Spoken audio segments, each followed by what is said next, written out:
আওয়ামী লীগকে নিজের ভুল স্বীকার করতে হবে, তাদের হাতে জেনোসাইড হয়েছে, তাদের হাতে গুম হয়েছে। প্রতিবিপ্লব মানে এই সরকার, আগে যে সরকারটি ছিল তাদের র্যাবকে হারিয়েছে, তাদের পুলিশকে হারিয়েছে, তাদের বিজেপিকে হারিয়েছে, তাদের সেনাবাহিনী নিষ্ক্রিয় ছিল।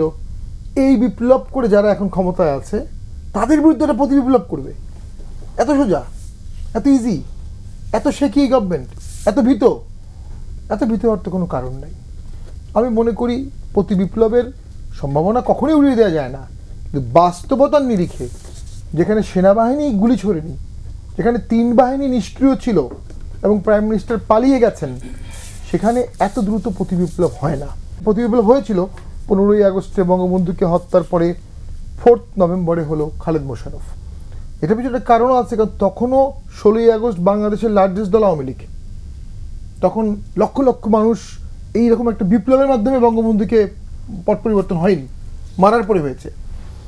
তারপরে আবার 7ই নভেম্বর হলো তাহেরের ছাত্র জনতার প্রতিবিপ্লব। কিন্তু এখন তো আওয়ামী লীগ শ্রিঙ্ক, ভীত, সন্ত্রস্ত, রাস্তায় নাই। তাদের মাধ্যমে প্রতিবিপ্লব কীভাবে হবে?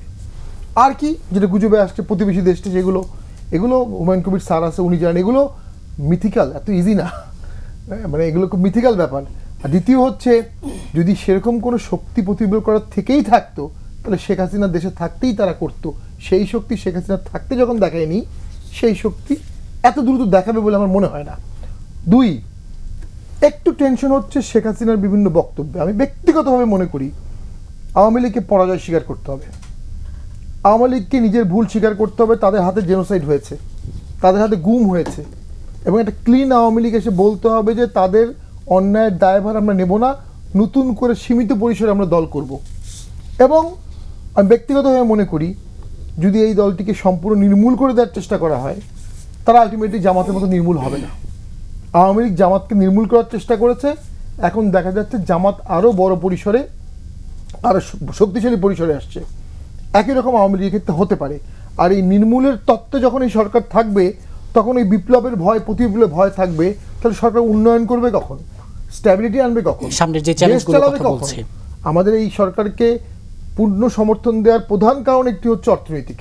আমরা জেনুইনলি, আমি বিশ্বাস করি ডক্টর ইউনূসের অর্থনীতিকে ভালো করার মতো যোগ্যতা সম্পন্ন একজন মানুষ, কিন্তু ওনাকে বা ওনার বাহিনীকে বা ওনার লোককে যদি শুধুমাত্র এই প্রতিবিপ্লবের জুজু ভয়েই সারাক্ষণ থাকতে হয়, যেমন শেখ হাসিনা এখন বোঝা যাচ্ছে ইউনূসের জুজু ভয়েই ছিলেন গত 10-15 বছর, এবং সেই ভয়টা সত্য হয়ে গেল।